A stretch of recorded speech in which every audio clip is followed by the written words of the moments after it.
24 car here. Boom! Destroys the splitter. The car just spins out. Everyone behind him piles in. And it ain't over. More cars are going to come sliding into this because you're committed. Once you're committed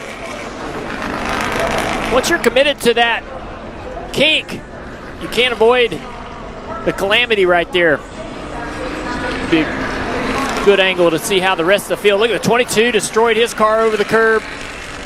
See how the rest of these guys get piled in here. Oh, more cars getting destroyed going through turn 5 over that curb. Unbelievable.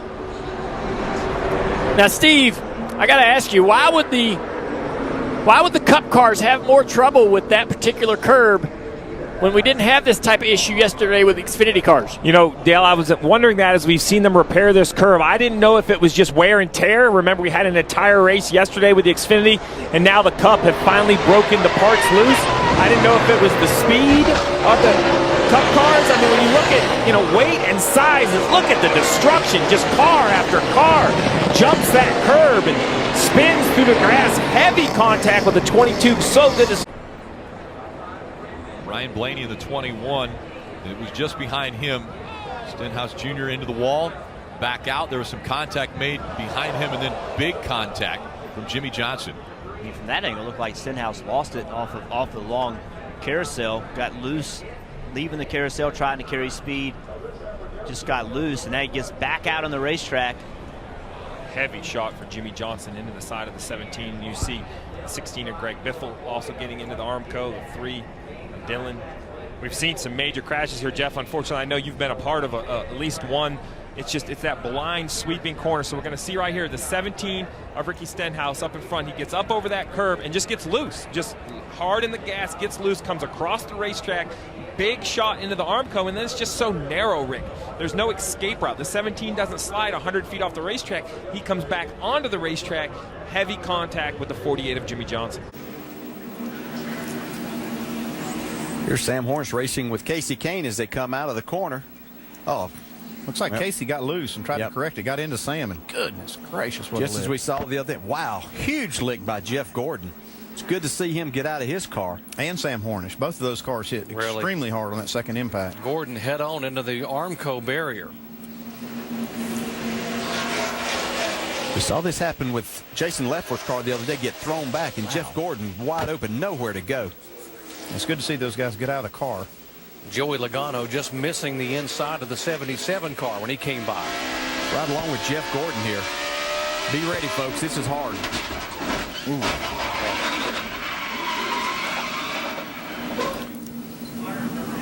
Man, just no time to do anything. And there's no safer barrier there. And then they go into this corner and contact again. And now, see this contact, they're banging into each other off the racetrack.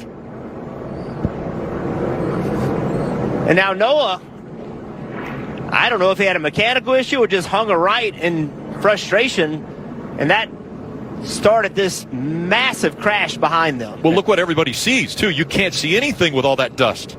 Yeah, that yellow rear bumper you just saw come in, that's Reddick. And he can't see where he's going. The rest of these cars are just kind of going into the dust, debris, and the smoke. Let's take a look at from this angle right here. You're going to see the 9 go around, the 45 go around. The 45 makes contact. I mentioned the 19 evasive maneuver, does a wonderful job missing it. Gregson comes in, a huge hit for Myatt Snyder into the 10. And now we see Reddick sitting here and right there. I believe that is. Yes, that's the 68 of Brandon Brown. Nowhere to go. Heavy contact into Reddick. That was a big hit, guys. Yeah. And, a lot of big hits.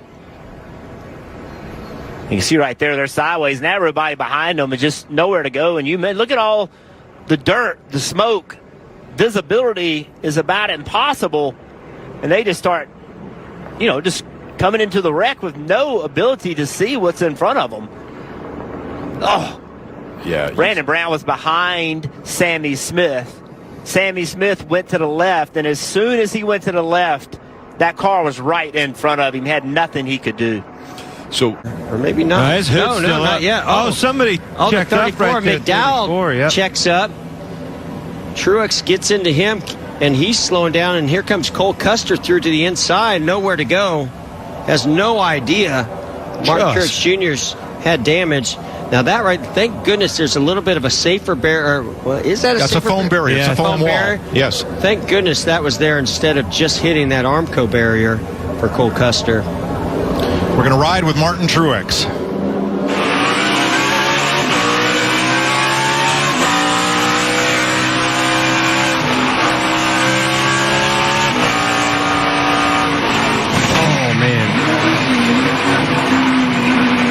Truex into McDowell. You can see how fast McDowell came into the picture.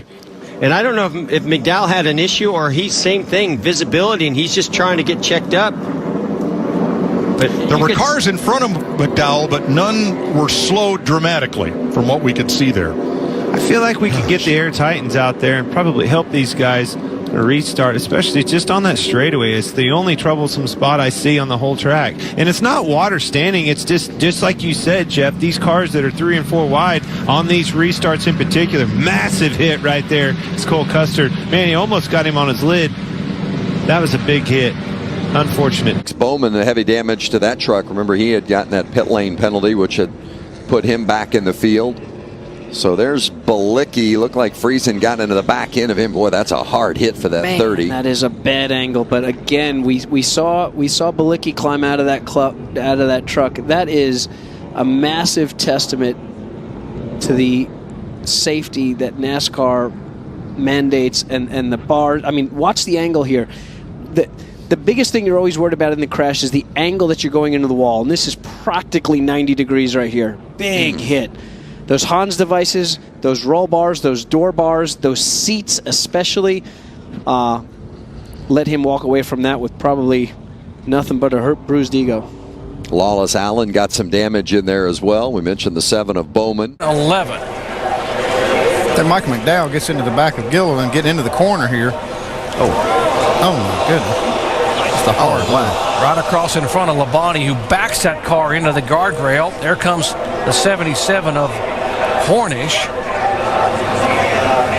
He was involved. See, Ryan Newman just stopped in the 12 car.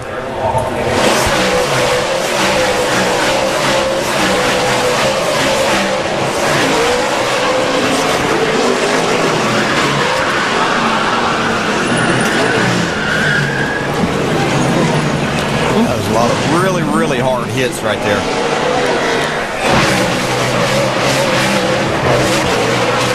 Gilliland, oh, that's the 43 car that came down and gets Gilliland bounced off the wall. Watch from Clint Bowyer's onboard camera. Oh, he just gets by with the car behind him. Big wreck behind you. Big crash, bud. Back her down.